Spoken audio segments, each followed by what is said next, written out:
You can find levels in a couple different areas in Photoshop, and depending on where you're using levels, what you will do with the levels will either permanently affect the image, or you can create what's called an adjustment layer to change the image but not permanently affect it. One of the main areas you'll find it is here under image.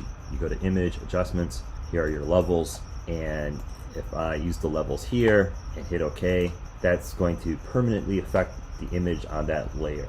So that's a permanent effect. What you can also do is you can go into your layers panel, go down into the icon, the little circle with that diagonal line, and use a levels adjustment layer. So anytime you see this little circle icon here, these are adjustment layers. When I click on levels here, it creates a levels adjustment layer, which is a separate layer above my image. And then in my properties window, which is here to the right, and if you can't find it, you go to Windows, select properties. Here is where I adjust levels. So I can adjust the levels here, and this will affect the image as a layer, and this is temporary. So now I have this layer on top, and I can turn off the adjustment by clicking the eyeball icon, turn off the visibility of the adjustment layer for my levels to see the before and after effect there. So those are the two areas where you will find levels in Photoshop. There's also this adjustment panel here as well, and you will see that there's a little icon here representing levels. So